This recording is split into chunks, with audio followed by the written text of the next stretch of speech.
The desert sun hung like a brass coin in the Iraqi sky as Staff Sergeant Marcus Rivera checked his watch.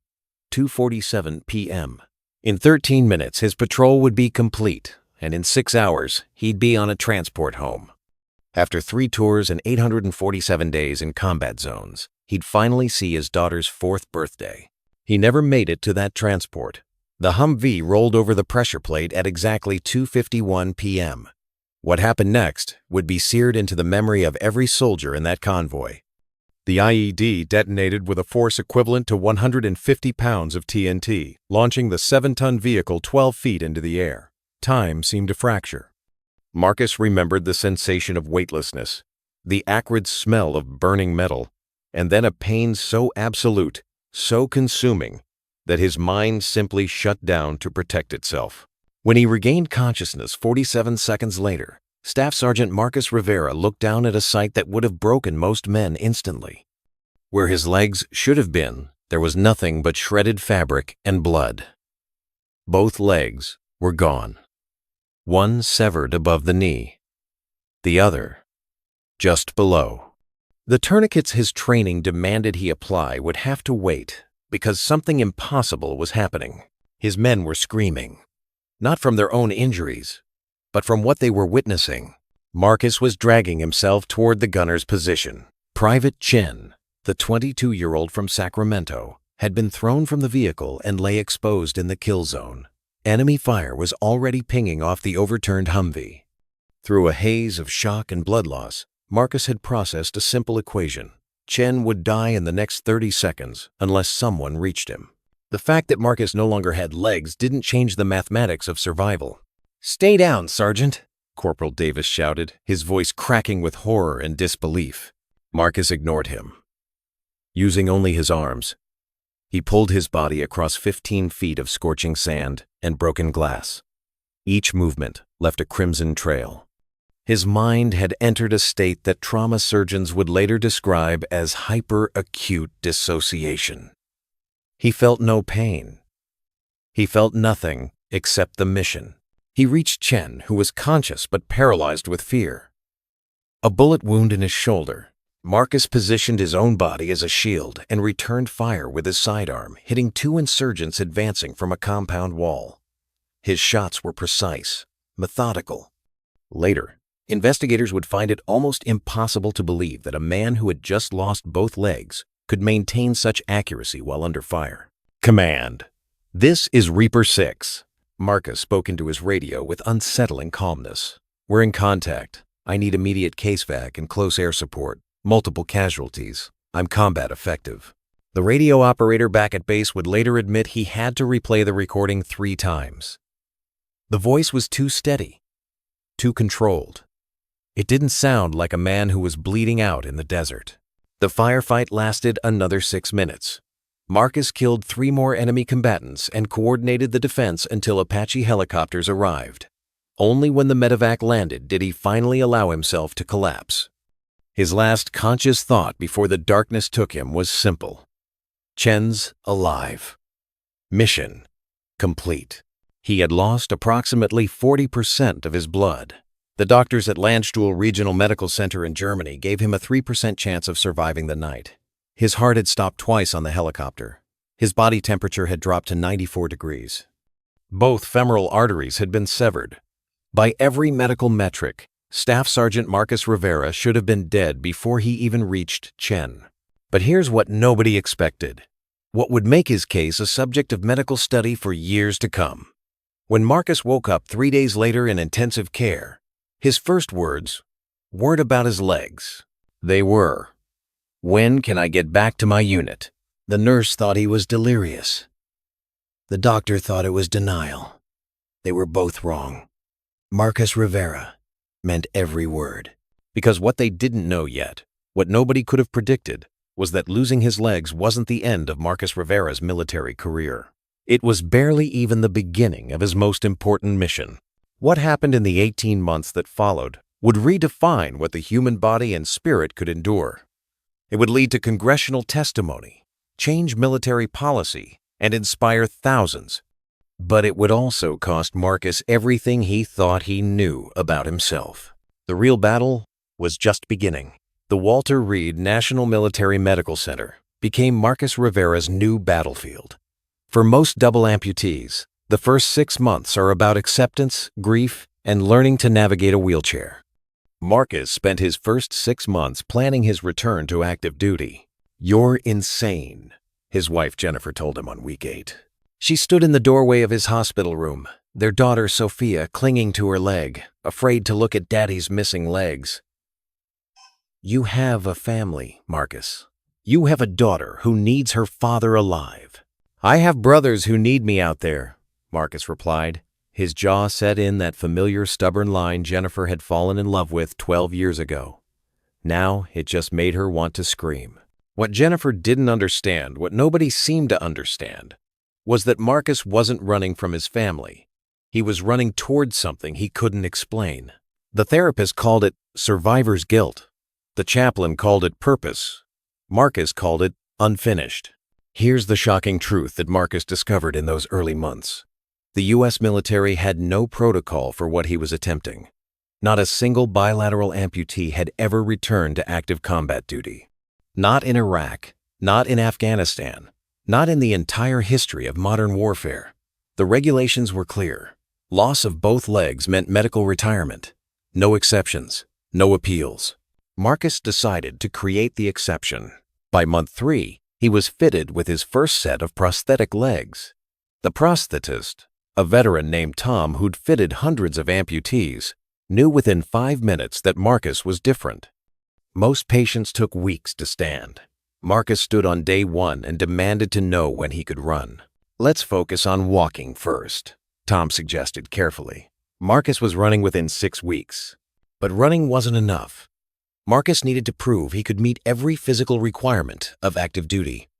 The Army Combat Fitness Test required 6 events: a 3-mile run, deadlifts, power throws, sprint drag carry, leg tucks, and a grueling obstacle course.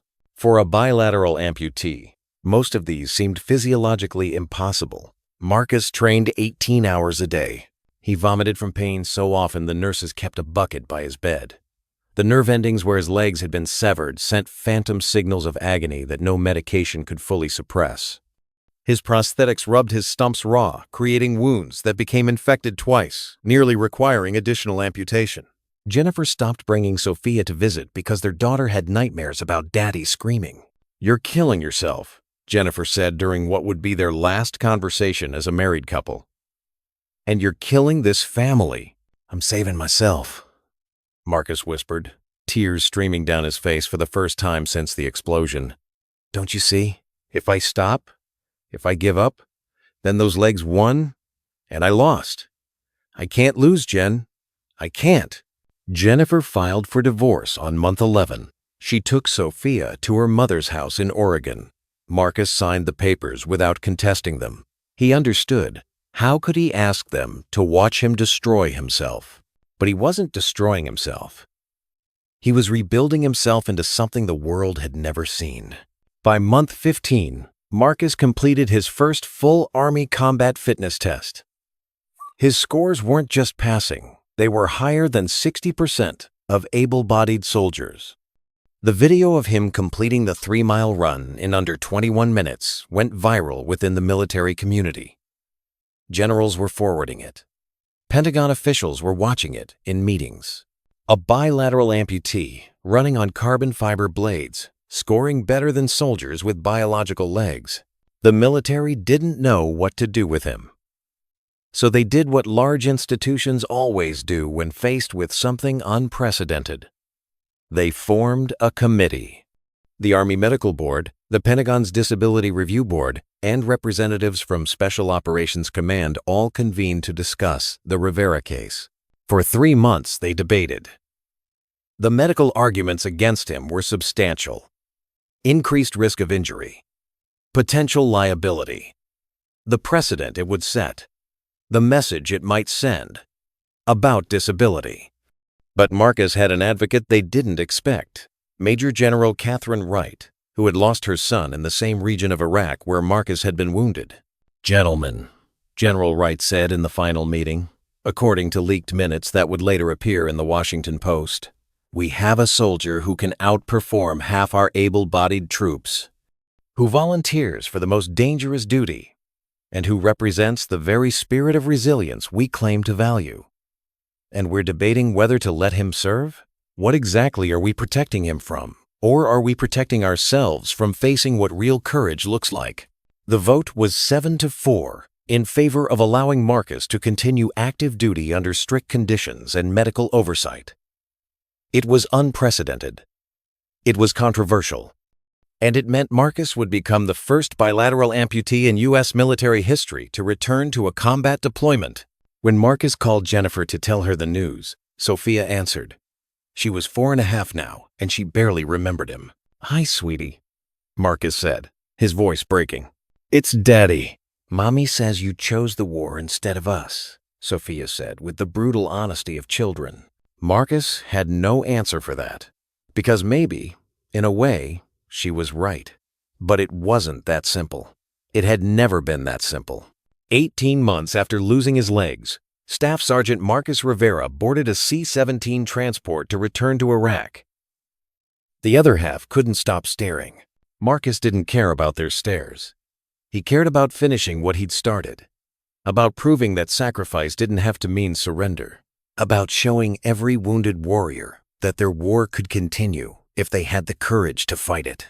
What he didn't know was that his next deployment would put him in a situation that would make his first injury look like a training exercise, a situation that would force him to make a choice between his mission and his life. And this time, there would be no helicopter coming to save him. The forward operating base in Ramadi looked exactly as Marcus remembered it. Same dust, same heat, same 1,000-yard stares on the faces of soldiers who'd seen too much. The only difference was the stares he received when he stepped off the transport. Word had spread fast. The bionic sergeant, the man who refused to quit. Some soldiers looked at him with admiration, others with something closer to fear. Because if a man without legs could be here, what excuse did anyone else have? Marcus was assigned to a training and advisory role, a desk job disguised as deployment. He lasted exactly 11 days before everything changed. The call came at 0342 hours. A joint Special Forces team had walked into an ambush during a high-value target raid in Fallujah. They were pinned down, taking casualties, and the quick reaction force was 20 minutes out. They needed someone with combat experience to coordinate air support and provide tactical guidance from the Operations Center. Marcus was in the TOC, the Tactical Operations Center, when the radio traffic started coming in. He recognized the voice on the other end immediately. Captain Mike Torres, who had been a lieutenant in Marcus's platoon 3 years ago. Torres's unit was trapped in a 3-story building, surrounded by an estimated 40 insurgents, with 2 critically wounded soldiers who wouldn't survive a 20-minute wait. "We need options, and we need them now," the operations commander said, looking at the tactical map with growing desperation. Marcus studied the building layout, the enemy positions, the available assets. His mind processed variables with the cold precision that had kept him alive through 3 tours. There was one option nobody was saying out loud. "I'll go," Marcus said quietly. The entire operations center went silent. "Staff Sergeant, you're not cleared for," the commander began. "Sir, with respect, Torres is my guy. I know that building. I cleared it in 2008, and I'm the only person in this FOB who's actually led an urban assault in that sector." Marcus pointed to a route on the map. "The QRF is coming from the north. I can approach from the west with a fire team, draw attention, and create an opening for extraction." "You can't be serious," a colonel said from the back of the room. "You're a double amputee. This isn't about courage, Sergeant. It's about capability." Marcus met his eyes. "Sir, test me. Right now. Any physical challenge you want. If I fail, I'll stay here and coordinate by radio." The colonel looked at the operations commander, who nodded slowly. What happened next would become legend on that base. Marcus completed 50 push-ups, carried a wounded soldier simulation 200 meters, and ran an obstacle course in near darkness. His prosthetics never slipped. His breathing never faltered. 26 minutes after the call for help, Marcus was in a Humvee headed toward Fallujah. The assault happened fast. Marcus's team of 6 moved through the narrow streets with practiced efficiency. The insurgents had assumed all American forces would come from one direction. They hadn't planned for a flanking maneuver. Marcus moved through the darkness like a ghost, his prosthetic legs making no more sound than boots would have. But when they reached the building, Marcus saw something that made his blood freeze. The insurgents had placed an injured American soldier in a window on the second floor, using him as bait and a human shield. Anyone approaching the building would have to either abandon the soldier or walk into a kill zone. "We need to abort," his team leader whispered. "It's a trap." Marcus looked at the soldier in the window. He was conscious, terrified, and bleeding from a leg wound. He was also 20 years old, maybe younger, the same age Marcus had been on his first deployment. "No," Marcus said. "We're getting him out." What Marcus did next violated every tactical doctrine. He walked into the open, arms raised, directly into the insurgents' line of sight. His team thought he'd lost his mind. The insurgents thought it was a trick. Everyone was wrong. Marcus was betting on something he'd learned in 3 tours. Even in war, there are moments of confusion that create opportunity. He was also betting that the insurgents would hesitate when they saw a man without legs walking toward them. Not out of mercy, out of sheer disbelief. He was right. For exactly 7 seconds, nobody fired. 7 seconds was all his team needed. They moved while every eye was on Marcus, hitting the building from 2 angles simultaneously. The firefight lasted 90 seconds. When it ended, 6 insurgents were dead, the rest had fled, and Marcus's team had reached Torres and his men. But Marcus had taken a round through his shoulder and another through his abdomen. As the medic worked on him, Torres knelt beside Marcus's stretcher. "You crazy son of a bitch," he said, his voice thick with emotion. "You could have died." Marcus managed a weak smile, blood on his teeth. "Yeah, but I didn't, and neither did your guys." The medevac helicopter arrived 4 minutes later. As they loaded Marcus on board, he remained conscious enough to see something that made every bit of pain worth it. All of Torres's team climbing into helicopters. All of them alive. Marcus had done it. A double amputee had led a successful combat rescue mission. The impossible had become reality. But as the helicopter climbed into the night sky and Marcus felt consciousness slipping away, he had a sudden, crystal-clear thought. Jennifer was right. Sophia was right. He had chosen war over family.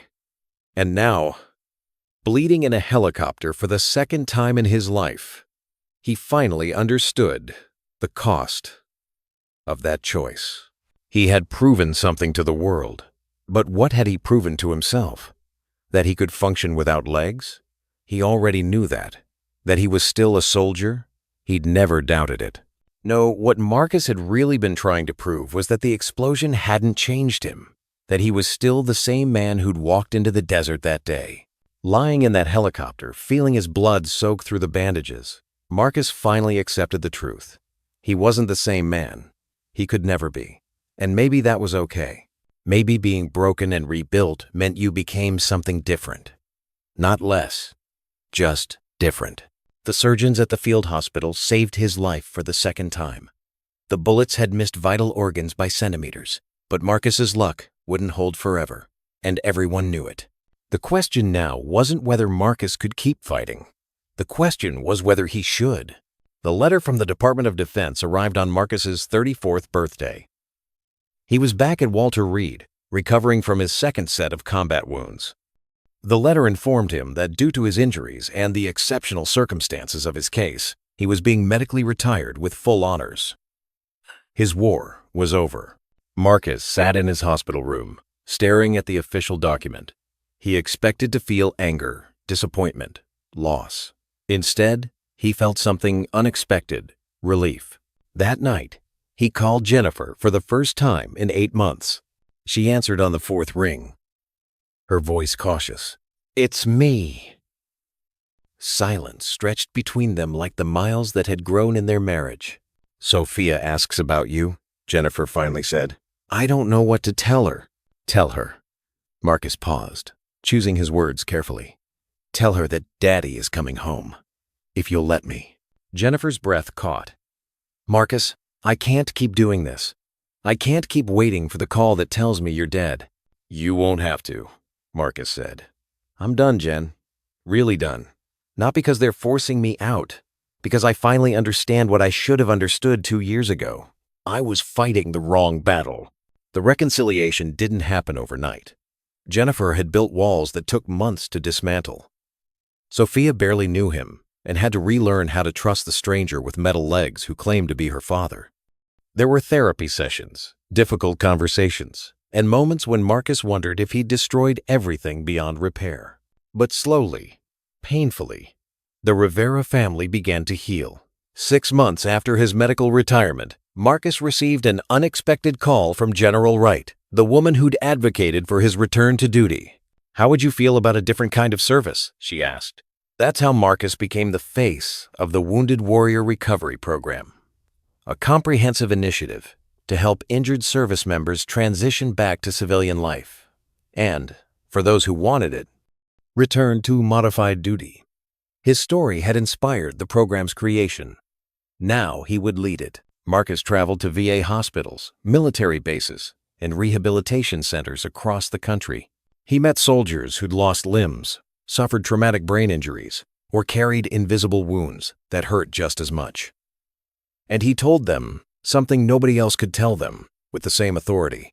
"Your war isn't over unless you decide it is. But maybe your war doesn't look like you thought it would. Maybe it's a different kind of battle. And maybe that's exactly what the world needs from you." The statistics were stunning. Within 3 years, the program helped 847 wounded veterans return to either active duty or meaningful civilian employment. Suicide rates among program participants dropped by 62%. Marcus's message was simple but revolutionary. Injury changes you, but it doesn't define you. On Sophia's 8th birthday, she asked Marcus the question he'd been dreading. "Daddy, do you miss your legs?" They were sitting in their backyard in Virginia, watching the sunset. Jennifer was inside preparing dinner. It was the kind of normal, peaceful moment Marcus had once thought he'd never experience again. "Every single day," Marcus answered honestly. "But you know what I miss more? The 3 years I spent away from you and Mommy. The years I spent trying to prove something instead of accepting something." "What were you trying to prove?" Sophia asked, leaning against his shoulder. Marcus thought about that question. About the crawl across the desert. About the impossible training. About walking into enemy fire.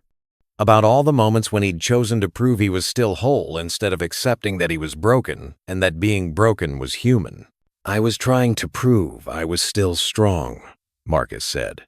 "But real strength isn't about never breaking, sweetie. It's about how you put yourself back together afterward." Sophia was quiet for a moment, processing this with the seriousness of children who understand more than adults give them credit for. "I think your robot legs are cool," she said finally. Marcus laughed, really laughed for the first time in what felt like years.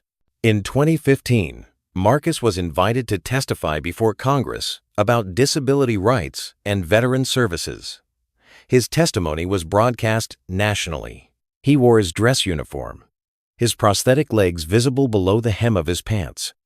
He told his story without embellishment, without self-pity, without asking for anything except better support for those still fighting their own wars. The testimony went viral, not because it was dramatic, but because it was honest. "I didn't keep fighting after losing my legs because I'm special," Marcus told the assembled senators. "I kept fighting because every wounded warrior has that same fight inside them. My job is to show them they're not alone in that fight, that there's strength in rebuilding, that there's honor in accepting help, that there's courage in admitting you can't do it the way you used to and finding a new way forward. By 2018, Marcus had spoken at over 300 events. He'd counseled more than 2,000 wounded veterans personally. He'd helped change military policy regarding disability evaluations and return-to-duty protocols. His program had become the model for veteran recovery services nationwide. But his greatest achievement was simpler. He'd figured out how to be a father and a husband again. On their 15th wedding anniversary, 3 years after they'd remarried, Jennifer gave Marcus a gift. It was a frame containing a photograph from that day in the Iraqi desert, the one showing the blood trail where Marcus had dragged himself to save Private Chen, alongside a recent photo of Marcus teaching Sophia to ride a bike with his prosthetic legs. Below the photos, Jennifer had written, "You never stopped fighting. You just learned what was worth fighting for." Marcus cried when he read it. Not tears of pain, but tears of understanding, because she was right.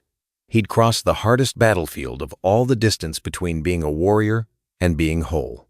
Staff Sergeant Marcus Rivera never got his legs back. He never stopped feeling their absence. The phantom pain still woke him some nights, and there were still moments when he looked in the mirror and saw a broken version of himself. But he also saw something else. A father who'd learned to put his daughter before his pride. A husband who'd learned that strength meant vulnerability. A mentor who'd turned his pain into purpose.